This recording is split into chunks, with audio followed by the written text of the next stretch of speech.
Hare Krishna, dear devotees, please join us today in the study of SrimadBhagavatam. Today we will be covering SrimadBhagavatam 10th Canto, chapter 77. Lord Krishna slays Śālva. Please join us for Jai Radha Madhav prayers. Hare Krishna.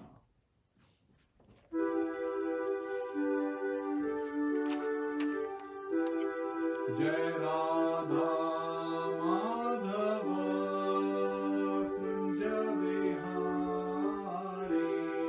Jai Radha Madhava Kunja Vihari. Gopi Jana Vallabha Girivardhari. Gopi Jana Vallabha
Let's do Mangalachan prayers together. Om Namo Bhagavate Vasudevaya. Om Namo Bhagavate Vasudevaya. Om Namo Bhagavate Vasudevaya. Narayanam Namaskritya Naram Chaiva Narottamam Devim Saraswatim Vyasam Tato Jayam Mudirye Shratam Swakatha Krishna Punya Shamana Kirtanaha Hridayantasto Hirbadrani Vidhunoti Suhasatam Nashya Praeshu Bhadreshu Nityam Bhagavata Sevaya Bhagavate Uttam Shloke Bhaktir Bhakti Neshtiki. Hare Krishna. Hare Krishna. Let's read the first verse of SrimadBhagavatam 10th Canto, chapter 76, verse 1. Shri Shuka Uvacha. Shri Shuka Uvacha. Atanyadapi Krishnasya.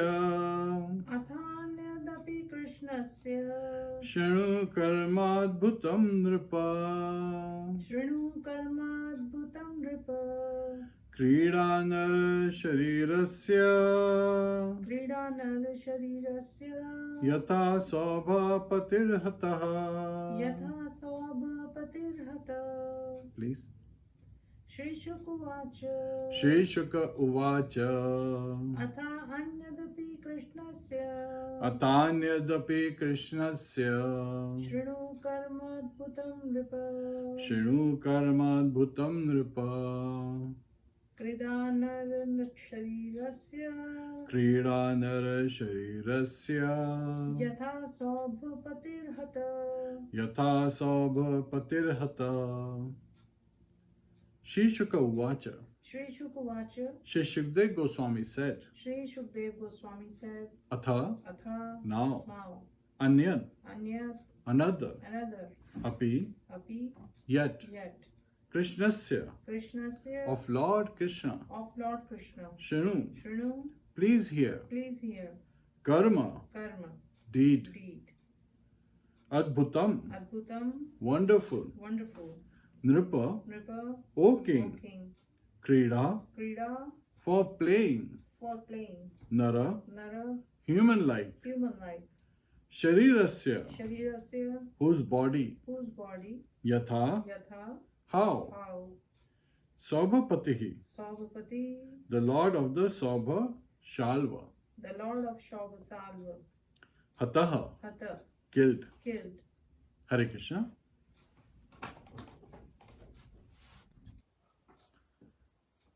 So we will be covering the first verse of SrimadBhagavatam 10th Canto, chapter 77.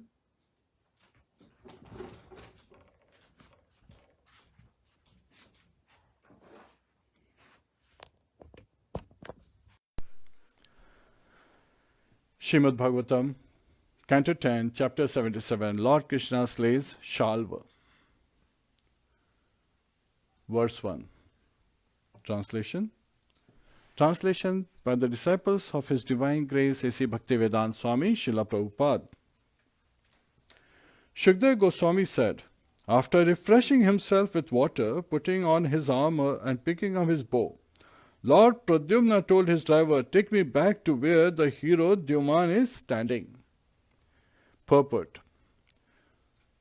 Pradyumna was eager to rectify the discrepancy of his having left the battlefield when his chariot driver carried him away unconscious. Hare Krishna. Now we'll do obeisances to our spiritual master. Hare Krishna. Just a minute. Namo Vishnu Padaya Krishna Prishtaya Bhutale Shrimate Bhakti Vedanta Swami Niti Namine Namaste Saraswate Deve Gauravani Pracharine Nirvishesha Shunyavadi Pashyatya Deshitarine Om Jnana Timrandasya Jnananjana Shalakaya Chakshurun Militam Yena Tasmai Shri Guruve Namaha Mukham karoti vachalam pangum langhayate girim yat kripa tadaham vande Shri Gurum Dinataranam. Hare Krishna, Krishna Krishna, Hare Hare, Hare Rama, Rama Rama, Hare Hare, Hare Krishna. So in this chapter, Lord Krishna slays Śālva, King Śālva, who was in his aircraft by the name Śālva. So again, today, before we continue this chapter, Lord Jagannath Rath Yatra has been, performed all around the world at various places. So, Jai Jagannath, Lord Jagannath, Mother Subhadra and Lord Baldev Ji ki Jai, Hare Krishna. So, many congratulations to all the devotees who have this opportunity to participate, to see and to hear about Lord Jagannath during this time. It's a wonderful, wonderful time. And as we see in this past time, in 10th Canto of SrimadBhagavatam, that Lord is showing that even though a Vaikuntha, part of Vaikuntha is in this material world, there are calamities, like the demon Śālva, King Śālva. Yes. Oh, yes. He is causing havoc on Dwarka. So this is what has been covered in SrimadBhagavatam 10th Canto, chapter 77, where Lord Krishna slays the King Śālva. And why does Lord Krishna kill the demons? That's a common question, right? And interestingly enough, Srila Prabhupada's response is, Lord Krishna never kills any demon. It is Vasudeva in Krishna. It is, Vasudeva Sarvamiti. So it is Vishnu in Krishna who is killing the demons. And when Vishnu in Krishna kills the demons, they attain liberation. They go back to Vaikuntha.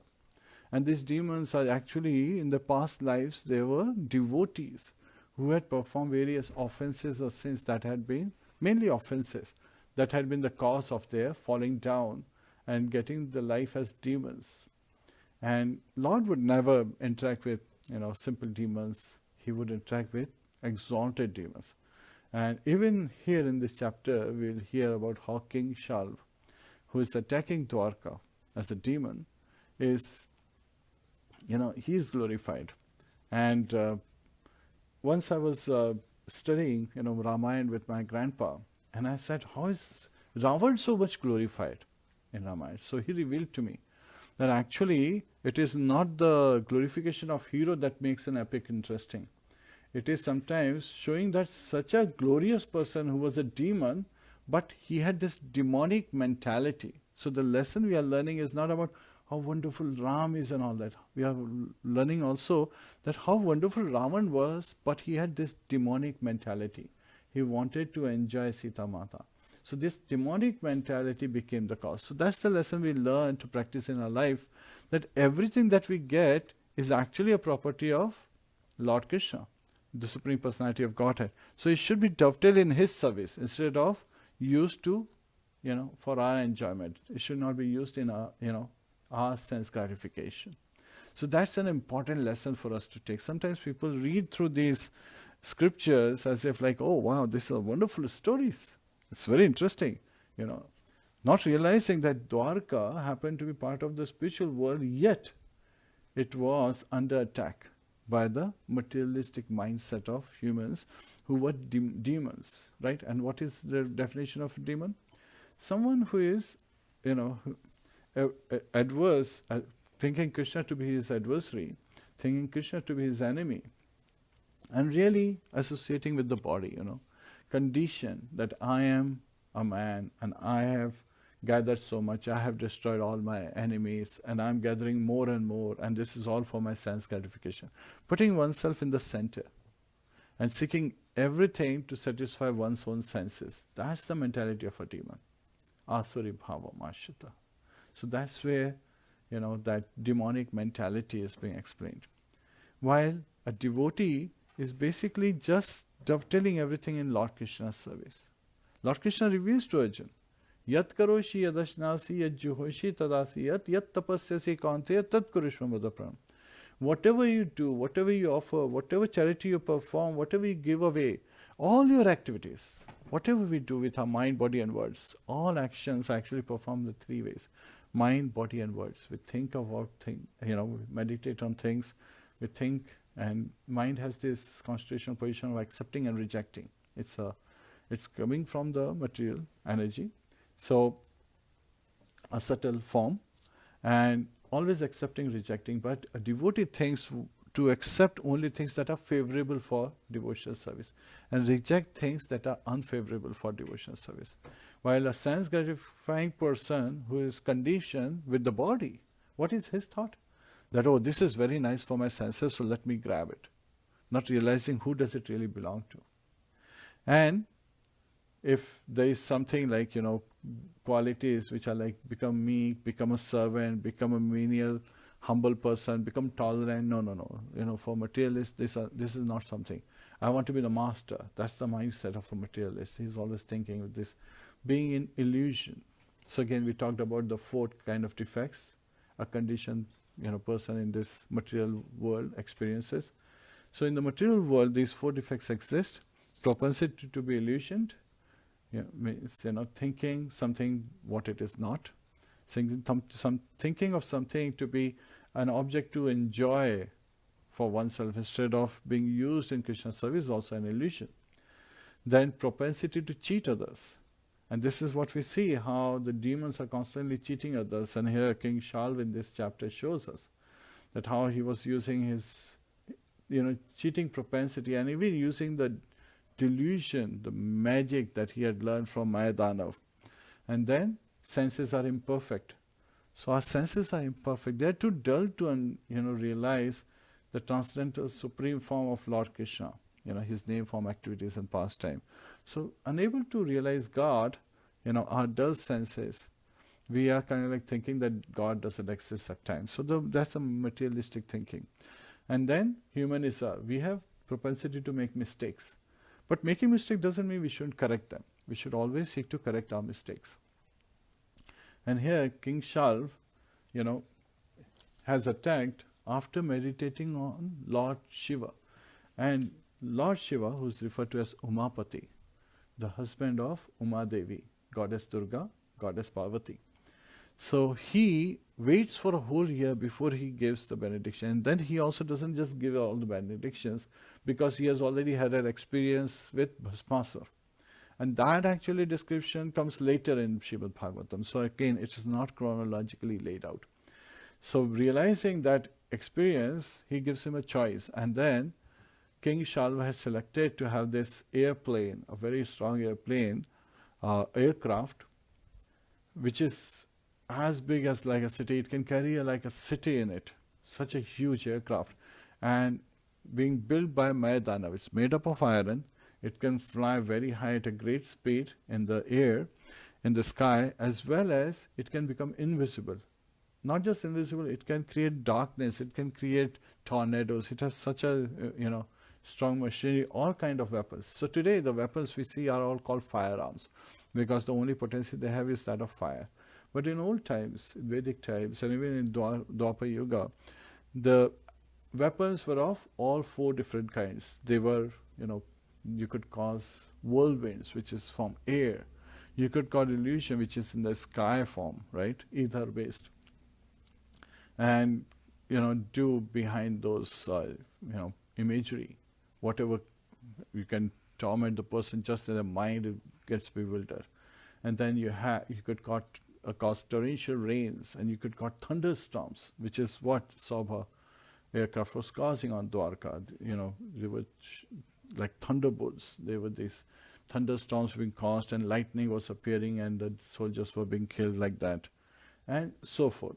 You could cause weapons, made up of earth, big boulders, and those kind of rolling stones could be causing havoc. So here, Pradyumna, what had happened was, after Śālva attacked, where is Lord Krishna and Lord Balaram? They are in Indraprastha. In Indraprastha, after Rajsuya sacrifice has been commenced very nicely, and Avabrata Snan has been also taken by Yudhishthira Maharaj and Queen Draupadi. And at that time, other kings had departed, and of course, Pradyumna and Samba, Gada and others, Satyaki, they had come to Dwarka. So when they saw this attack from King Śālva, they came out of the city, and then they were fighting with the army that Śālva had. He had army surrounding Dwarka on the ground, as well as from his aircraft he's attacking.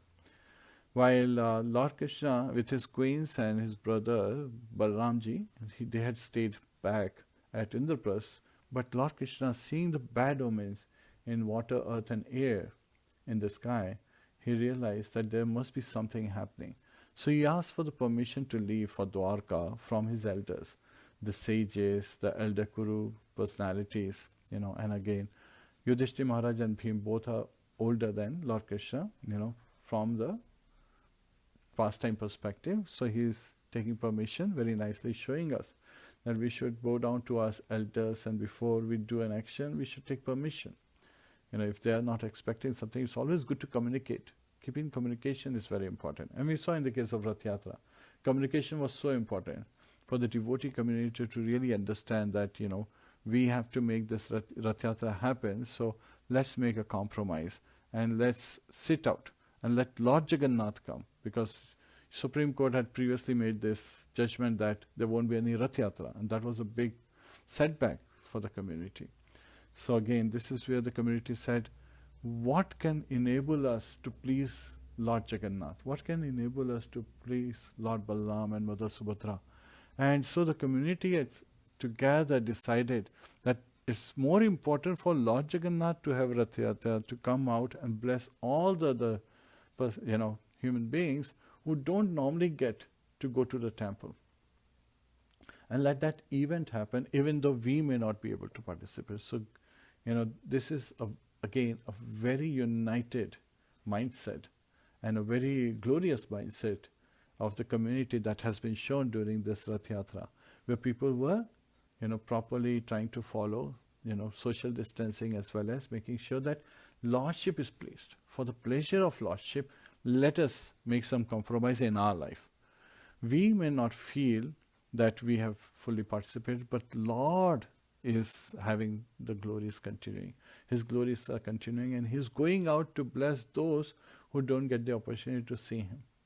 So in Jagannath temple, not foreigners and Muslims and other caste people, they are not easily able to enter, right? Yet at the same time, when Lord Jagannath comes out, then He's blessing everyone. And we have heard so many glories that in Jagannath Puri, Lord Jagannath, with His big eyes, He's glorifying every small quality every human being has. So He is all merciful. And in other classes we have covered how Lord Jagannath, His form came into being, how Jagannath, Subhadra, Baldev, how they were together in this form. And Narad Muni said that, yes, this is a most magnificent form of Lordships, and so this should be worshipped. And later on, how King Indradumna, made this request. We all also heard about the Neelachal, how Lord Neelmatha, he was discovered by Vidyapit, and then he came to Indradumna Maharaj, but then there was, the deities disappeared. And so many wonderful glories of Lord Jagannath is there. And it is said that on Jagannath Puri, when the demigods, they pass in their planes, they say all the residents of Jagannath Puri with four-armed Vishnu form. So even that is a Kshetra. That is a Kshetra, a part of Vaikuntha. Yet at the same time, we see all kind of calamities come. Because that's the nature of this material world. And it is not that Lord Krishna created this material world as to Khalyama Shashvatam. It is, the influence of, people surrounding and people living. So it's us who have to make this place of Vaikuntha by taking to devotion service. Just like in Dwarka, King Śālva, he attacked with his aircraft. So Pradyumna, he telling his citizens, he came out with his Yadavas armies along with Samba, Gada, Satyaki, and also Kritvarma and Akrura. They came out and on the chariots. These are all Maharathis. And they started fighting. And what happened? Dyuman, the commander-in-chief on Śālva's army, seeing that Pradyumna is fighting so valiantly, so chivalrously, he runs over to Pradyumna and attacks, gives a blow with his club. And that blow is so heavy, it would have broken away the chest of a common man asunder, completely destroying. But Pradyumna only became unconscious. And so his charioteer, who is son of Daruk is the charioteer of Lord Krishna. So the charioteer, decided that he has to protect the warrior, the hero on his chariot. So he took away Pradyumna away from the battlefield. And when Pradyumna, in a couple of hours, he came back to his senses, he was like, this is the most abominable act that has been performed. Why did you take me away? Means I will be criticized in my family, my sister-in-laws, 160,000 of them and more, would be, criticizing me jokingly, smiling that I ran away from the battlefield. And he called him various names. Yet even from the charioteer we hear some amazing lessons. He stayed stable and steady in his service. So here, sometimes even Lord becomes upset, right? Lord Pradyumna is none other than Vishnu Tattva. And even when Lord is upset with our attitude, but if we have the right motive, we should convey it. So in a very humble voice, in a very, prayerful mode, he reveals that as per the Shastras, I am carrying out this service. So forgive me if there is any fault, but as per the Shastras, the hero, the warrior on the chariot has the responsibility to not just protect his body, but also the charioteer. And similarly, the charioteer also has this duty to protect the warrior on the chariot. And saying this, seeing that you had fallen unconscious, and I did not want, because it was not very clear if the other party would really follow the Kshatriya rules. So if they had continued to attack and kill you, so I withdrew you from the battlefield. And Pradyumna realizing it, so he calms down, he washes himself by touching the water. So touching the water is Shuddhi. And by purifying himself, freshening up, again tightening his armor and making sure his weapons are there, and then he requests his charioteer to take him to where this hero Dyuman stands. So again, he is calling this commander-in-chief on Śālva's army as hero. So that is the mood of a Kshatriya. Today, if we see fights, people call ill names to their opponents when the opponents are becoming heavy on them. That is the mood of a materialistic nature. Instead of realizing that the other party is attacking so nicely. We used to have debates, competitions back in school, and it was something very important that we learned was that when you have your counter arguments are being presented. So when you're presenting a counter argument to a person, to the various candidates on the opposite side giving counter arguments on your statements, then it was very important to say, my honorable opponent or my honorable, adversary. So again, and sometimes glorification made it very interesting, because then the stronger your argument is, the lower automatically they appear. Even though you are glorifying them, that he is such an exalted personality who is presenting this very nice argument. However, and then you blow it off. And even though you started with glorification, your action afterwards, which is like giving a really very strong, response with references to proper, code of ethics and other aspects, then it really becomes glorious. And even the other party appreciates it with a, willingness that, this is really right, this is amazing. So it becomes in a win-win situation. You are presenting your argument, but making sure that the other party is ready to receive it. If you're making your argument starting with ill names, then the other party has already closed their ears. And you have escalated your conflict level to the level that they say, let's just kill them. And that's how various wars and battles start. In this particular case, Śālva, he had closed his ears. He was with this mindset, as we'll see, that he was calling Krishna ill names, and yet at the same time, he would be doing that. So again, later on, it appears in this chapter as how his attitude was. And Lord Krishna, without calling any ill names, he directly addresses that let's continue to do what we are here for. Let's act, not talk.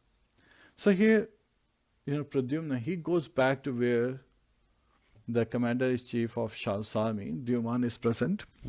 Hare Krishna. And so here, as Pradyumna, he faces Dyuman, he actually calls him out.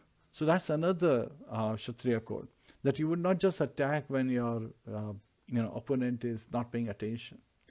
You would call them out that pay attention, I'm here to fight with you. So he calls. So Srila Prabhupada in Krishna book also very nicely elaborate that he allowed first Dyuman to become alert that yes, Pradyumna, I'm here. Lord Pradyumna is here and he wants to fight with Dyuman. And Dyuman attacks, he responds. And then in response, Lord Pradyumna, he shoots 8 arrows. 4 arrows, 1 arrow per horse, all the 4 horses are killed. The 5th arrow he uses to kill the charioteer. The 6th arrow he uses to kill to break the bow into 2 pieces. The 7th arrow he uses to, destroy the flag on the chariot. So this is all the paraphernalia that a charioteer has. So his chariot is completely useless at this time. And his prestige has been destroyed when the flag goes down. And 8th arrow he uses to sever his head. So that's how Lord Pradyumna hitting. And he also goes and pays visits to Queen Kunti, thinking that his enemies must be attacking Dwarka, seeing this. Of course, Lord knows everything, right? He expands as super soul. And so he knows what's going on. So along with Lord Balaram and the queens, he comes back to Dwarka. Now the interesting aspect is this. It's very nicely given that he comes back to Dwarka. But it is also very important that he comes in Dwarka, so won't he be coming out from outskirts? So this is where another secret has been revealed, that another region was split so that it was on the land which can directly have entrance inside Dwarka. Śālva didn't know this. He was using the aircraft. He is using with his material vision what is visible. So he cannot just directly enter into Dwarka because that's heavily guarded as well. While Lord Krishna is skipping all the armies and everything, so think about it. So amazing, workmanship of Vishwakarma is there. That Lord is able to get into Dwarka, all his queens in the palaces, he places special guard with each of the queens who convey them to a safe place. So again, a safe house concept is still there, a place which can be secured from external attack.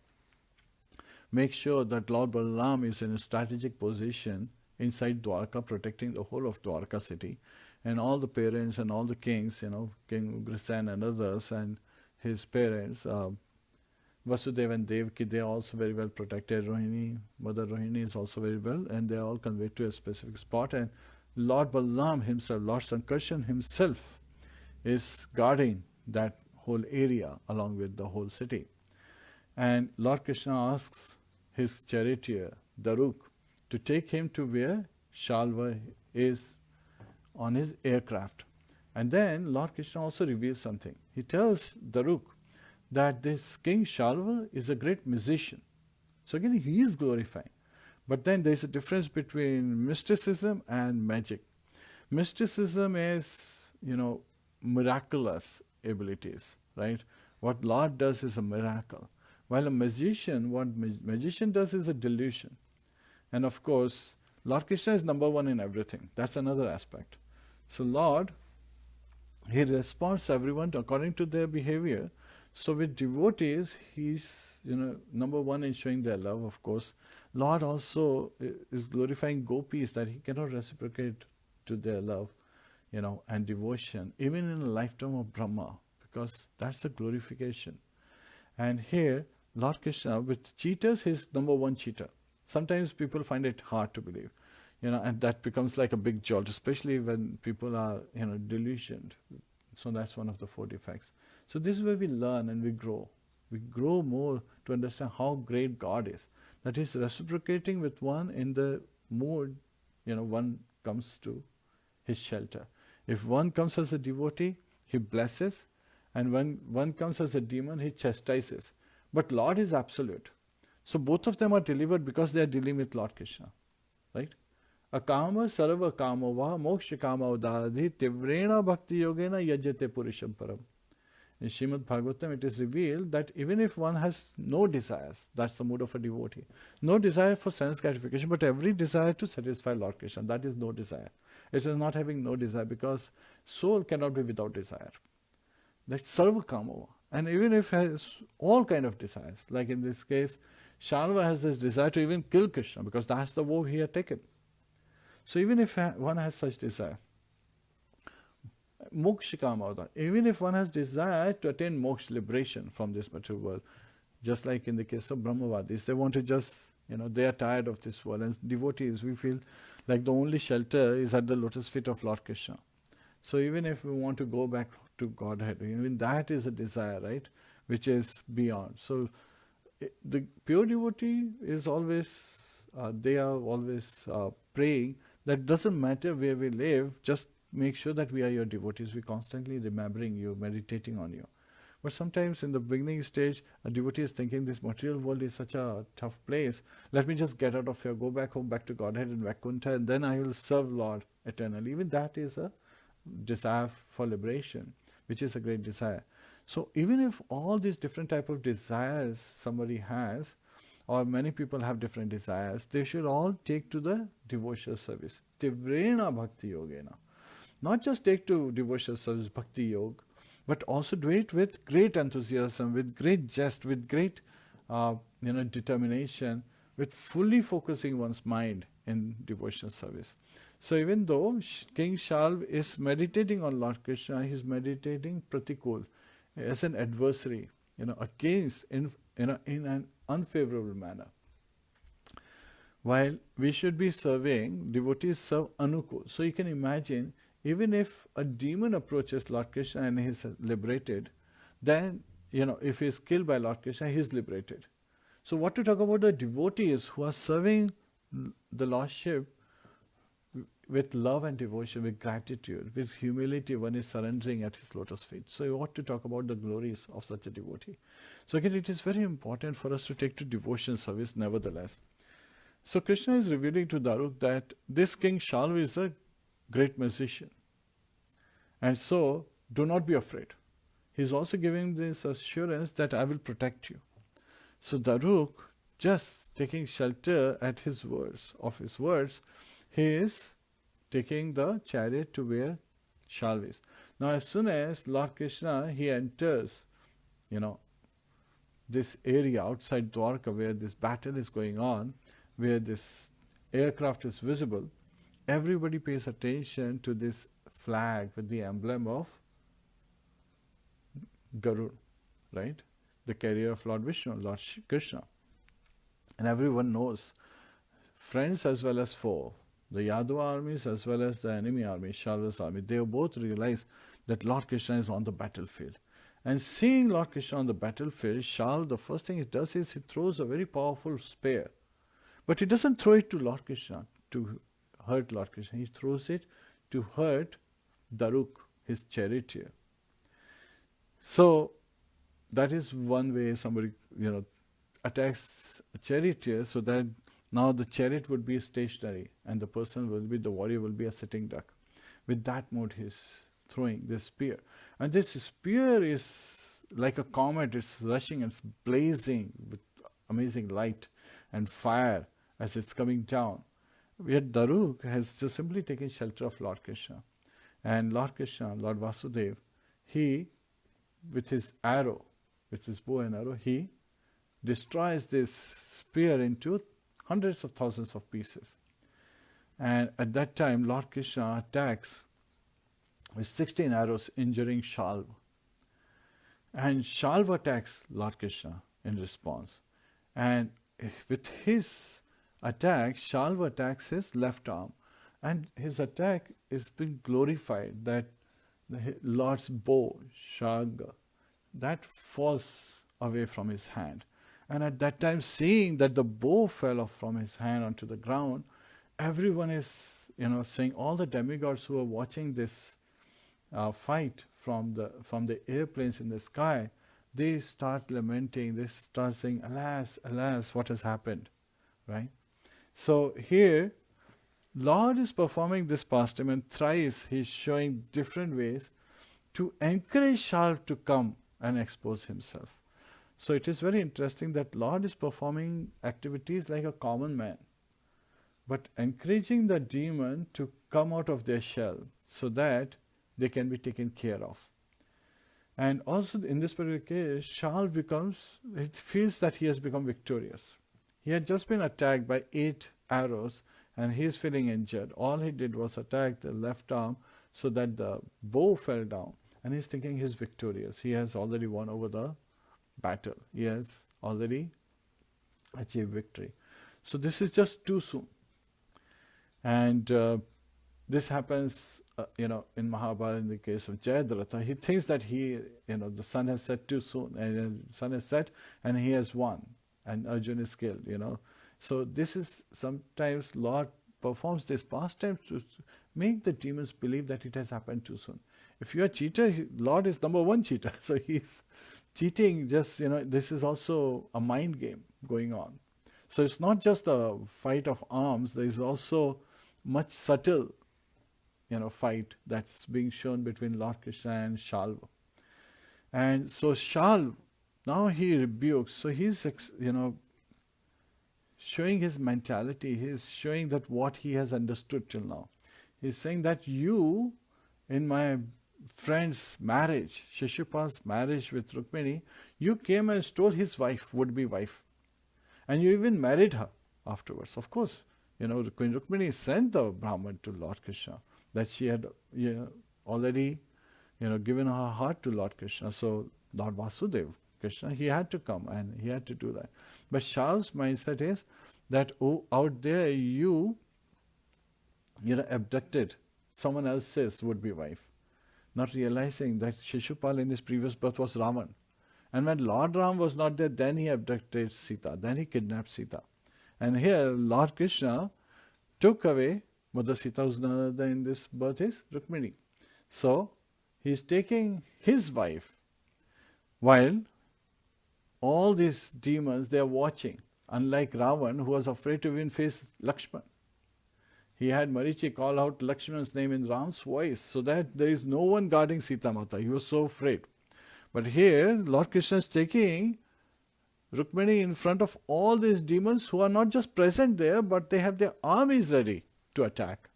And then he takes away Rukmini. That's the glorious pastime of Lord Krishna. And then all these demons are defeated by the armies of Yadavas headed by Lord Balaram. Led by Lord Balaram.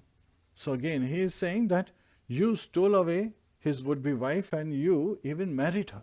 So this is his mindset, the demonic mindset, always associating with the body, thinking that that person was my friend and this person is my enemy. This duality of happiness, distress, hot and cold, good and bad. So all these dualities are in relative world. So this is where he's delusioned and he doesn't know the reality. So sometimes when we do not understand the reality, sometimes we blame God. This tendency is there. Not realizing that what is happening is because of the reaction of our own karmas. And yes, sometimes people say, but why did Yudhishthir and Pandavas, all the Pandavas had to suffer? Well, that is another pastime of Lord Krishna where he's showing instead us by example. By making his devotees suffer, he is using them just like when a mother-in-law has a newly wedded daughter-in-law at her home, and if she makes a mistake, the mother-in-law doesn't chastise her. The mother-in-law chastises her daughter by setting an example for daughter-in-law not to make the mistake. So that is a soft way Lord is showing by the life of the Pandavas. And also there is also great teachings, because even those 12 years the Pandavas learned a lot and they grew very powerful. And of course that was used. So again later on in Kurukshetra, Battle of Kurukshetra, Lord is glorifying the Pandavas. While who is really performing all the activities? Lord himself. He is already determined that all the warriors except for Pandavas and a few others are going to die in this battle. So he is glorifying his devotees. Yet at the same time, the devotees are going through all kinds of tribulation. Like even in Dwarka, everyone is in anxiety. that Lord Krishna is fighting with this King Śālva, who has come with his army and this aircraft that has been, that he has received by the blessing of Lord Mahadev, Lord Shiva, and has been built by Mayadanav. So it is very illusory object. Sometimes it's appearing on mountains, sometimes it's appearing in the sea, sometimes it's appearing on land, sometimes on the sky, and sometimes it becomes invisible. So it's like every moment it's constantly moving. And sometimes it appears like there are many, of such aircrafts filling up the sky. And sometimes it creates so much darkness that as if there is no sun. So that is like, the delusory aspect, the illusory aspect of this aircraft has been identified. So Śālva is chastising Lord Krishna. He is actually, saying very harsh words. That you killed my friend Shishupal when he was slightly negligent, he wasn't paying attention. While in Rashtriya sacrifice, so again Śālva is hearsay, he's using hearsay. Because that's what he has heard from his friends. He wasn't there at the Rashtriya sacrifice. So other demonic friends had conveyed this message to Śālva, and what he has heard is that when Shishupal was engaged in talking and he was ready to fight with other warriors, at that time Krishna beheaded him with Sudarshan Chakra. What had actually happened? Krishna had warned him, stop now, because you have just completed 100. One more and you will be punished. But Shishupal, he actually responded back, in arrogance, and further called Lord Krishna, and that's when he was beheaded. And of course, Shishupal was the one who was delivered, which means that was the third birth of Jai. Earlier he was in his first birth as Hiranyakashipu, then as Ravana, and now as Shishupal, and now he went back to receiving Sarupya Mukti, right? He went back. So it appears that he had received merging into Lord's form, but actually he took the four-armed Vishnu form on Vaikuntha planet. So that's a liberation, because he was a devotee. Jai Vijay were cursed by the Chaturkumaras, and so they appeared as demons. So Lord would not deal with common demons of today's world. He will have his messenger, and as time he devours all. So, and then there is Yamraj to take care of that business. He is also one of the Mahajanas. So he is engaged in Lord's service to take care of and making sure that the demons are properly punished of today's times. Anyway, here Śālva is saying such harsh words. And he is saying that when he was careless, he was not paying attention, then you beheaded him with your sudarshans. But I am going to, with my arrows, going to send you to a land from where no one returns. So he's saying, I'm going to send you to Yamraja's abode. Not knowing that Lord Krishna, when he goes to Yamlok, Lord Yamraj, he worships him, because he knows he is the Supreme Personality of Godhead. He is the proprietor of all the material and spiritual universes. So there is no way of sending Lord Krishna. But in his illusion, being, in his, making, capability to make mistakes, so that's a defect.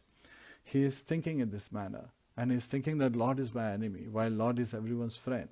So those are the four defects we have talked about. And here Śālva, is shooting arrows, and at that time Lord Krishna, he responds back.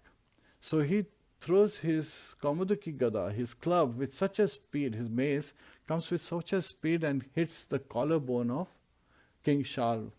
And he starts bleeding and vomiting blood, as if, and he trembles as if he's going to collapse, because as if of cold. And so immediately before next attack could happen, he becomes invisible. So that is the magical, illusory capability of this King Śālva. And he has learned all this from Mayadanav, right, who's a big magician himself. So as it disappears from the sky and the whole Śālva aircraft has disappeared, it became invisible. At that time, an unknown man, he comes to Lord Krishna and he's weeping very much. And in that way he pays obeisance and he says, actually I have a message for you from Mother Devaki. You are very affectionate son of your parents, King Vasudeva and Mother Devaki. And Mother Devaki wants to give you this message that Śālva has abducted your father and he has taken him away, just like a butcher takes away an animal for slaughter. And hearing this, now Lord Krishna is showing this human-like tendency, But there are Acharyas explain, even Shukdev Goswami explained that Lord cannot be delusion. He is all in all, means He knows everything. He is full in knowledge, full in power, full in remembrance. Everything is coming from Lordship. He is the origin of all. So He cannot be delusion. But it is just to show like human, like pastime. For people who don't believe that Lord Krishna is the Supreme Personality of Godhead, He even gives them a reason not to believe. That's the amazing aspect. So here Lord Krishna is lamenting and He's crying out in a very pitiable manner that, oh, because of the love. And now how could it be possible? So the Acharyas explain, the Transcendentalists, they explain that similar things happen because there is also a perspective. If you look at it from the big picture, then you understand this pastime as well. When Brahma Vimohan Lila, what had happened earlier after the killing of Aghasur? As Lord Krishna, when he was 5 years old and with his cowherd boys, he was sitting to eat lunch. At that time, all the cows and all the calves had disappeared. And then the cowherds, boys, they became disturbed and they said, "Oh Krishna, where have they gone?" So Krishna said, "Don't worry, you stay here, I'll go and get them." And then Lord Krishna went looking for calves. He knew that Brahma has already lured away and taken away the calves he has abducted. And then when he came back, the cowherd boys also gone, because Brahma came and he took away the cowherd boys also. Yet at the same time, Krishna is wandering in the forest looking for cowherd boys and the calves. So it appears like he's deluded. He doesn't know what Lord Brahma has done. But he knows what Lord Brahma has done. That's why he expands into those cowherd boys and the calves. And then later on, Lord Brahma is surprised. All the cowherd boys and calves are here, then who do I have in the caves sleeping?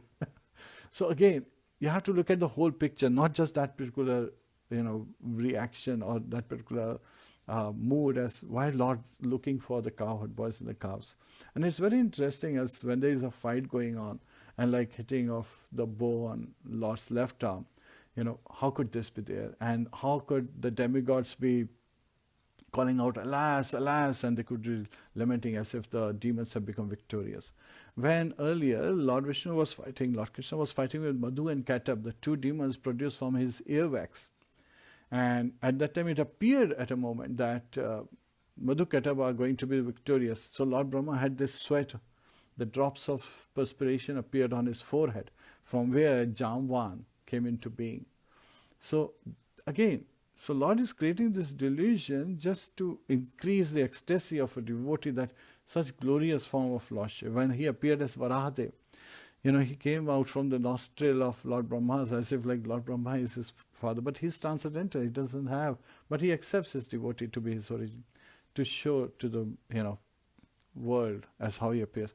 And when Hiranyaksha was fighting with Varahadev, it appeared at the moment that Hiranyaksha is going to defeat Lord Varahadev. And then in one movement, Lord Varahadev with his tusks, he kills Hiranyaksha. So this is an amazing pastime where Lord is showing again and again, and sometimes even showing that how powerful this material energy is. So here he is showing how powerful is this illusory energy of King Śālva, this magician who's playing. Just like he did earlier in the case of Aghasur. When Aghasur had his mouth open and all these cowherd boys thinking that this is a nice scenic playground, they entered into the mouth of this Aghasur, even though Lord Krishna did not want. And there he is thinking that how powerful his Yogamaya is. His Maya's internal potential is so powerful that she can even lure away his pure devotees, his eternal associates, his cowherd boys. And so he's amazed. So again, here, because of love, showing that he loves his parents so much, that his father has been abducted, he is lamenting. Yet at the same time, he is not falling for the illusion. Because this messenger is standing on the ground and he could attack Lord Krishna. But Lord is not stepping off the chariot. Yet he is in a pitiable mood. He is crying out, feeling the separation from his father. And then Śālva, he appears holding a personality who just looks like Vasudeva. So Lord Vasudeva is Krishna himself. On the chariot, he is seeing his father Vasudeva being held by King Śālva. And King Śālva is saying that, see, this is your father. Because of him, you are still living, right? Because, father gives birth to babies and then, the son is living because the father was the cause. So he is saying in this manner, not knowing that Lord Krishna, he is the cause of all causes. He is saying that your father Vasudeva, and see how I kill him, how I slay him. And then he cuts off. This is an imitation. Vasudeva, right? It's not his real father. Yet he chops off the head and carries the head with him on Śālva aircraft, and the aircraft is flying away. And at that time, Lord Vasudeva is lamenting that, this has happened. But of course, Shukdev Goswami explained that he's not under the three modes of material nature. Even the time is his impersonal representation, so he's not under the time influence as well. Yet he's showing this human-like activity to encourage Śālva, right? So that way Śālva will feel encouraged. He's not falling for any of his tricks. As Śālva is going in his aircraft, Lord Krishna, he's not lamenting, or he's not feeling aggrieved. He immediately comes back to his consciousness and he attacks. So he's performing a perfect act that bewilders all the materialists who are thinking him to be a common man. So Lord is so wonderful that if you want to take him as Supreme Personality of Godhead, he shows the form as the Supreme Personality of Godhead. If you want to consider him a common man, he doesn't want to disturb you. He shows you that he, by performing his human-like activity, that people would believe. Those who want to believe that he is human, so beauty is in the eye of beholder. And this is where Lord Brahma prays in Brahma Samhita. Vedeshu durlabham ardurlabham atma bhakta. So it is very difficult to realize God by study of the scriptures, even Vedas, which are books of knowledge. Ved means knowledge. But a devotee, Atma Bhakta, who is fully surrendered at the lotus feet of Lord Krishna, can easily approach him, can realize the Supreme Personality of Godhead, can realize Lord Vasudeva. So this is the mood of a devotee that they can realize. So Acharyas give very nice commentary on this, that, condition. Even Shukdev Goswami, he reveals that lamentation, aggrievement, and this conditional mindset, this is not something that can influence lordship. But he's carrying out this wonderful pastime, encouraging King Śālva. And so, in no time, the messenger has disappeared. The body of Vasudeva, the father of Lord Vasudeva, father of Lord Vasudeva, has also disappeared. And knowing that this is his magical, illusory trick, Lord makes a determination to kill him. And he simply picks up the bow and he starts shooting arrows at the aircraft. So Lord is shooting arrows at the aircraft, at King Śālva. And with his arrows, he shatters his, the crest jewel. He shatters his guards, his shields and everything. And then with Kaumudaki Gada, the mace, he throws his club with such a force that the whole aircraft is broken into hundreds of thousands of pieces and is plummeting into the sea. But King Śālva is just timely. He jumps out of the aircraft and lands onto the land with his club. So as King Śālva, he lands, he is not thinking that properly. So again, he's overcome by anger so much and with envy so much. He's overcome and so delusioned in this state that he's not realizing that this aircraft was actually a benediction that was given by Lord Shiva, that it will not be destroyed by a demon, by a human, by a demigod, by a Gandharva, by Nagas, by Rakshasas, any of those personalities. Who is this personality who is destroying this aircraft? He's not even thinking. So in anger, this is what happens. When we are angry, when we are filled with strong emotions, we are not able to think properly. That's why we have to be very calm at every stage of our life and look at everything with right perspective. Why is this happening? What is the lesson for me to learn? How can I properly act? How can I respond to this given situation? So that is something we need to learn in every state when we are bewildered. And when we are heavily bewildered, that is a moment that we should pray very strongly. We take shelter at the lotus feet of Lord Krishna, raise our hands and chant, Hare Krishna, Krishna Krishna, Hare Hare, Hare Ram, Ram Ram, Hare Hare.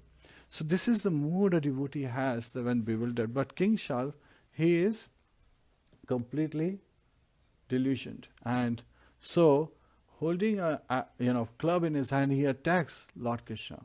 And Lord Krishna with Bhalla weapon, he just cuts off his arm he is carrying. And then he invokes Sudarshan Chakra, and the wheel, and he, deciding to kill King Śālva, he sends Sudarshan that beheads King Śālva. And so his head rolls off with his earrings and his helmet, and all his the Śālva's army members, means all the soldiers, they cry out, "Alas, alas," as all the demigods in the aircrafts hovering in the sky, they are jubilant and they're showering, flower petals, and Gandharvas are playing various instruments and singing, and Apsaras are dancing. So this is where this chapter is ending, and it is said that Shukdev Goswami is saying that now Lord is attacked by Dantvakra. So he's not attacked immediately, but Dantvakra hears the news of King Śālva being killed by Lord Krishna. So in the next chapter we hear as how Dantvakra and his younger brother Viduratha, they are both killed by Lord Krishna, Lord Vasudeva Krishna. And Romaharshan, who's the father of Sutta Goswami, he is liberated, he's delivered by Lord Balaram, who is on a pilgrimage. So again, that's also an interesting lesson where we hear some wonderful ways as how we should be acting. And some of the facts that we were discussing yesterday, someone said, what are the different mindsets, what are the different levels of mindsets we experience when we are in this material world? And there are actually 5 levels that basically determine where we are. There's also a Maslow hierarchy of needs, but this actually is derived from the real true consciousness of a living entity. So the true consciousness of a living entity is basically Annamay, Pranamay, Jnanmay, Vijnanmay and Anandmay. So these 5 are the different layers from which we see Maslow's hierarchy of needs. It's being used in project management heavily, is being derived from. So Annamay is like the state of a baby, right? Constantly on anything that they find, they want to just put it in their mouth, because the only mode is to eat, right? That's the mode of survival. They have no other consciousness. The main consciousness is anything you hand off to a baby, it puts it in its mouth. That's the Annamaya consciousness, just to kind of like sustain the body by eating. Now when they grow a little older, and thus they grow to that level of consciousness like that of animals, eat, sleep, mate, defend. So that is Pranamaya. How do I sustain myself? To be able to sustain myself, I need to eat to keep my body healthy. I need to sleep so that my body is rejuvenated. I need to have good entertainment, right? So that's recreation. And then defense. I should have nice security. Even in this particular time, most of the people we see in this world, they are at this particular level of pranamaya. With COVID-19, they are just focused on how am I going to survive? How do I get enough food? How do I get right medical facilities? How do I secure myself from other people who are infected and so forth? So that's the pranamaya state. Now little above that is jnanmaya. Now this jnanmaya is not the jnanmaya we talk about in college education. Yes, that helps us to come to the jnanmaya level. That makes us intelligent, that sharpens our intelligence to really understand the 20 subject matters which are considered part of knowledge. And of them, we should focus on the first 2. The most important 2 are, the first one is the constant and unalloyed devotional service. And how's this unalloyed devotional service should be performed? For the pleasure of Lordship in the way He desires. Right? So we have this definition given to us by Rupa Goswami. Anya bhilashita shunyam gyan karmadi anavritam anukulena Krishna anushilanam bhaktiruttama. Right? So without having any other kind of desires and not being covered by the speculative knowledge or monistic or fruitive actions, we want to perform the actions anukulena, as Lord desires, Krishna, anushilanam, following in the footsteps of acharyas, following and obeying the instructions given to us by the acharyas. That is bhakti ruttama. That is how we want to engage in devotional service. So everything that we want to perform is to perform it for the pleasure of Lordship. And when we serve the Lordship, he is also known as Govinda. So one who gives pleasure to the senses. Another meaning of go is cow. So he gives pleasure to the cows, but also pleasure to the senses. So we get amazing, protection, even spiritually, emotionally, not just from the physical perspective, because prana is only on the physical existence, while people are going through all kind of, internal anxieties. So many people we hear, causing others to be harmed. And so Lord always protects His devotees, not just physically, but also emotionally. So not just socially, but also mentally. So we get this protection and this, strength. And it basically starts with the chanting of the holy name. Hare Krishna, Krishna Krishna, Hare Hare, Hare Ram, Ram Ram, Hare Hare. So Jnanmay. And then the second aspect, most important aspect of the subject matter in Jnanmay, knowledge, is accepting a bona fide spiritual master and seeking the shelter of a bona fide spiritual master, ready to serve the spiritual master and submissively inquiring about the absolute matter, the supreme topics, the transcendental subject matters. So by taking shelter of a spiritual master, we can advance. And then there are other ones, right? Of this 20, there is non-violence, steadiness, being equanimous to all the living entities, and understanding how we serve devotional service. And when devotees, this is in the chapter 13 actually, they're given the 20 subject matters. We have actually discussed this in another class. So this class, we are not discussing it, we're just covering the surface and giving you the two most important ones. When you engage in these two important ones, the other 18 automatically are followed, because you would use the other 18 subject matters when you're following the two most important subject matters. Constantly engage in devotional service without expecting a result. So that's also another thing. Without expecting how many number of likes are there, without expecting how many people are watching. Just engaging in as part of service to please Lord Krishna, and then also to please our spiritual master. So that is the mood of a devotee. So we want to perform this service with the best of our abilities, with the mood of pleasing, our spiritual master and Lord Shri Krishna. So both have to be pleased. And so as we engage, so that is like Jnanmay. But Vijnanmay is carrying it out. So knowing it is one aspect, understanding the subject matters is one aspect, but then acting with that consciousness is also very important. A kid, when going to school, may know that 2 plus 2 is 4, but he says, okay, I know 2 plus 2 is 4, but when I'm giving this question, I'm going to write 5, because 5 is greater than 4. Would that be the right thing? No. Because now he is being driven by his mind, his speculations. So we should not be speculative, rather we should inquire. If we have, if we feel that we have more insight into something, we should make sure that it is valid. Just like the demons, they're thinking that Lord Krishna is their enemy, while actually Lord Krishna says, Suhridam Sarva Bhutanam, I am the well-wisher of all living entities. So we have to properly understand.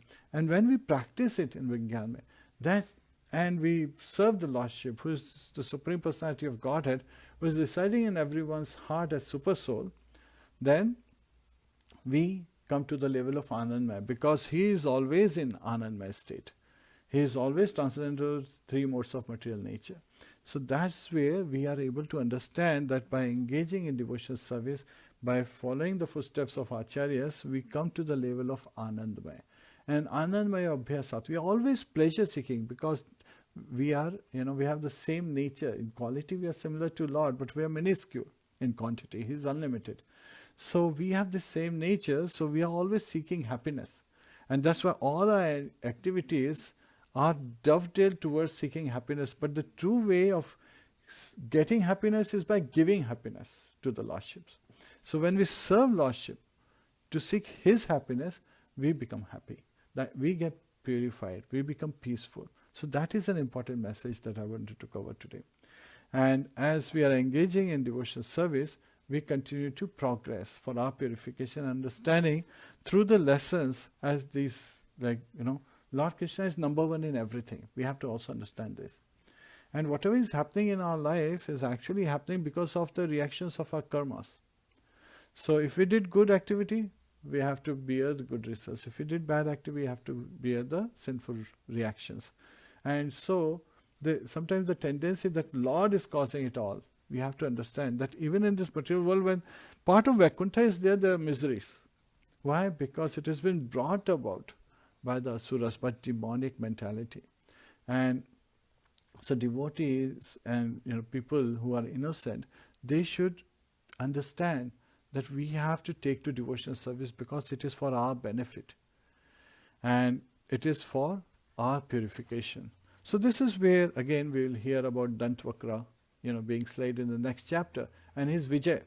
So he appeared as Hiranyaksh in his first birth, he appeared as Kumbhakara in his second birth, and now as Dantvakra, as a cousin of Lord Krishna and cousin of Shishupal, he appears in this pastime.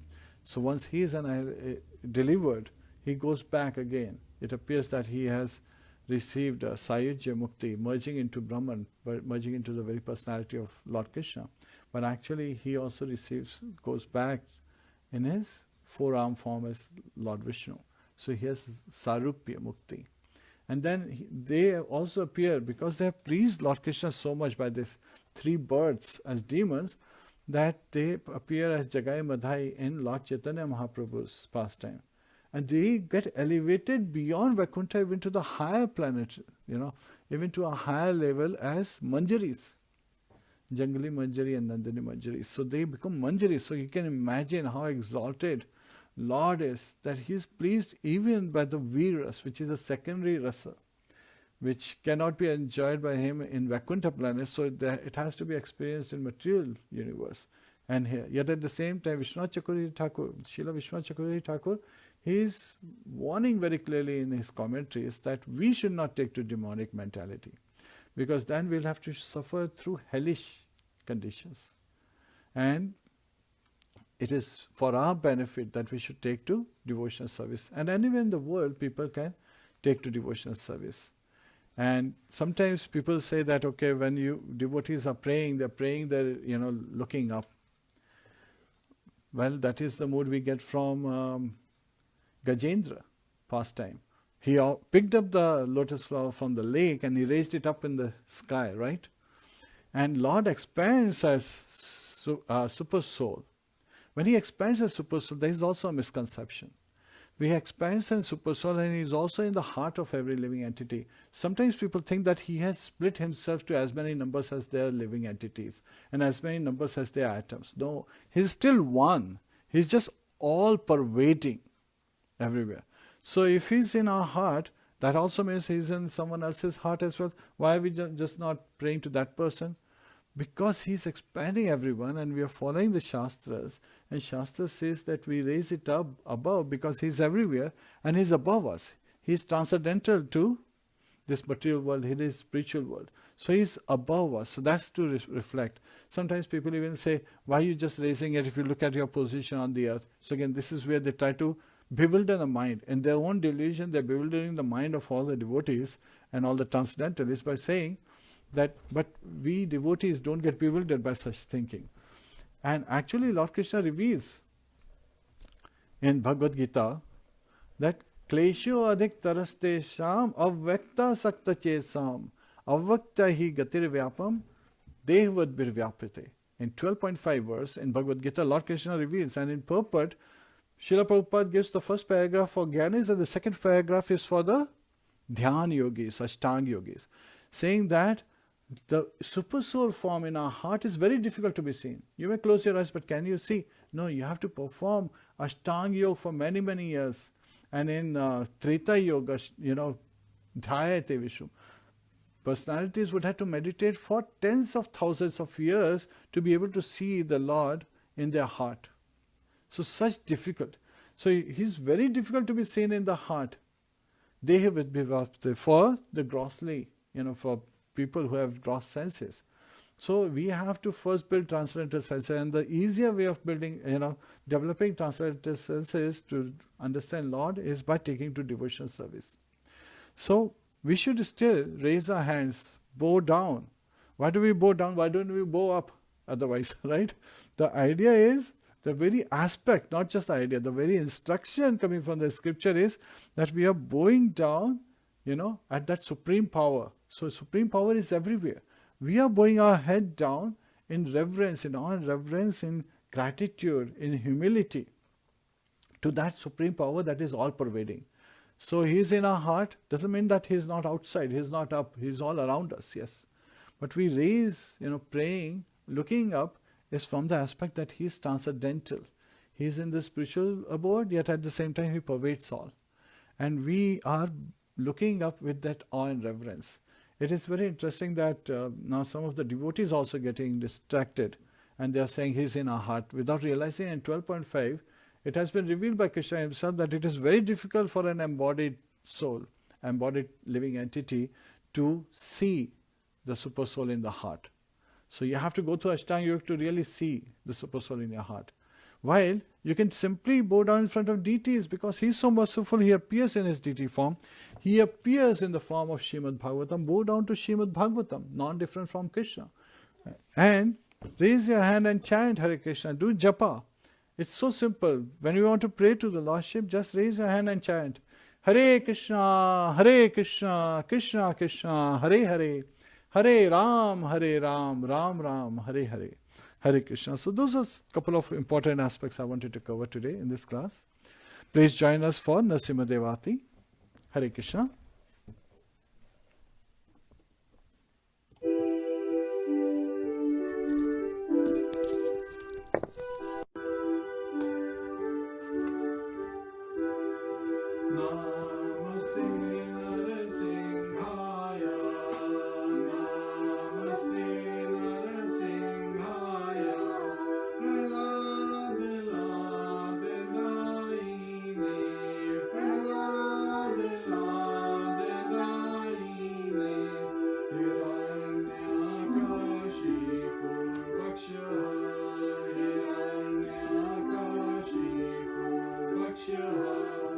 Shila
भक्त वीर नासिंद सिंह भगवान की जय, प्रहलाद महाराज की जय, ग्रंथराज श्रीमद् भागवतम की जय, शिला प्रभुपाद की जय, अनंत कोटि वैष्णव वृंद की जय, निताय गो प्रेमानंदे, हरि हरि बोल, हरे कृष्णा।